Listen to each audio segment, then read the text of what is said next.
Dakalipunan ng maliliit na magniniyog ng Pilipinas Agricultural Cooperative or Kampil Agri-Co-op was formed by small coconut farmers in Leyte to rebuild their livelihoods in a better way after the devastation brought by Typhoon Yolanda in November of 2013. The devastating effect of Typhoon Yolanda has exposed the problems besetting the entire farming industry, especially in vegetable production. Problems such as pest attacks, price drops on vegetables, and increases in the price of farm inputs stunted the growth and engagement of farmers as a source of income. Na-atake ito nga bagay mga magbusag mga lapalapa. Ang tarong inuulod. Mga pisti, ang mga utanon.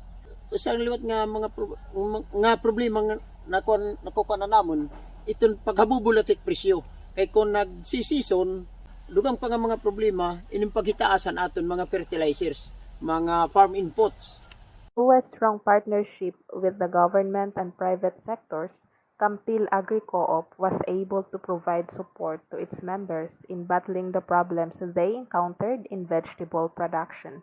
Sus, dako ang naibulighan Kampil. Nakatagamtam kamihan mga ira assistance nga mga farm inputs, suganhan fertilizers and seeds nan mga suganhan mga sprayer, mga kagamitan. Daman ginhataghan kampil nga medisina. Amon baga nakasolbarhan namon mga tanom nga kuan. Provincial Agriculture nag-request gyapon nag-training para masugpuan namon mga problema partihan mga pisti. Moreover, Kampil has also acknowledged the importance of women and youth members in vegetable production among their organizations. Kababayan kung ang kaya-kaya lanira nga trabaho nan pinapakongkuhaira sugadan baga pag hawan panilhig, pag-abono kay pinakamagaan, pagdilig, bunyag itong tanom. Ang mga nanay, di rin naman mag-inukil balay, kundi nabuli nga pag tatrabaho uma. Nga namon mga kabataan na train para nato kabataan maghak hiram, magpadayon la ang mahabaro hiram pag kuan ha farm.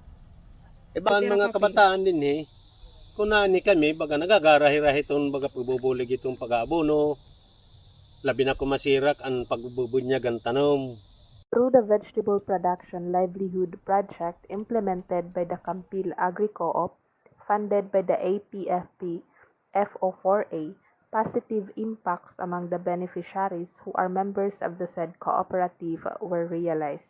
Papasalamat ako ang PFP POA project nga itong nakabulig hamon, hindi nga hamon pag-uma, kahatag hamon yung mga bulyong pag-harvest namon.